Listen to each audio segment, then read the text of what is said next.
decided to run for president. Let's just overlook the fact that I was created in Germany. In this video, I actually take a stand on many issues that's rather atypical for me, as you know if you've watched many of my previous videos. If you disagree with my positions, I invite you to tell me why. On civil rights, racial and gender discrimination are wrong, whether the discrimination is against people or intended to help them. With that in mind, I oppose all forms of affirmative action. We have to set aside our differences and move forward on an equal footing. Affirmative action, while conceived for good reasons, perpetuates a vicious cycle that simply must stop. Censorship.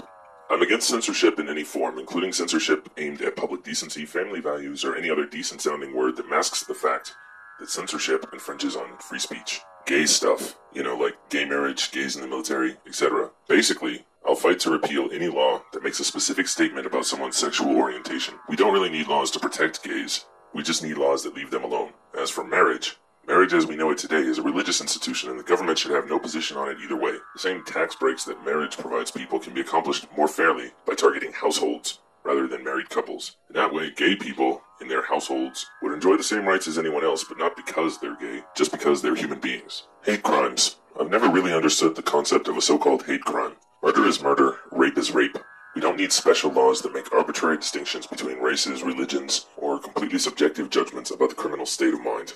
The war on drugs must end immediately. Recreational drugs should be legal and only regulated in the interest of public safety. For instance, you shouldn't be allowed to drive stoned or sell ecstasy to minors, but it isn't the government's business to protect you from yourself. Capital punishment. I'm against it. Net neutrality. I'm for it. National health care, or, not to beat around the bush, socialized medicine. I'm for it. On national defense, the issue is really the use of the military to promote the national interest. We almost never really use the military to defend America. I'll make so many sweeping changes to the military and how we use it that I can only begin to scratch the surface here. One thing I'll do is cap the size of the military so that it becomes impossible to try and solve problems by throwing more bodies at them. With the size of the military limited, the military will be forced to professionalize. I'll use the military more often, but in completely different ways than we see now. The main two missions of the military will be to act as the world's police. Yes, you heard me correctly. And to assassinate enemy leaders. Yes, you heard me correctly again. On the Iraq War, I'll solve the Iraq War using a strategy completely unlike anything we've tried so far. Two key parts of it are that I'll partner with Iran and also consolidate U.S. forces in northern Iraq or Kurdistan, where they will support the formation of an independent state by the Kurds. If you have paid attention to what's going on there, that's almost a complete opposite of what we're currently doing. On U.S. forces in the Middle East, I want to talk with you for a moment about strategic interest, because this is the real reason that we deploy forces to the Middle East.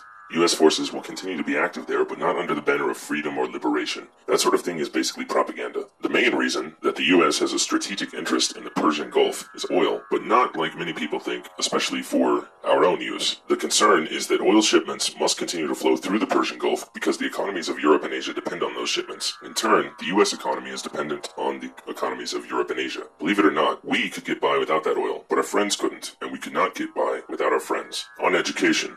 Education in America needs a complete overhaul. My main focus will be to provide teachers with every possible resource for success, and then to also hold those teachers accountable for the quality of their work, not the students. On environment and energy, we'll sign the Kyoto Agreement the very day that I take office. Alternative sources of fuel and other energy-conserving measures will be one of my top priorities. I think that's enough for now. I look forward to being your next president. Have a nice day.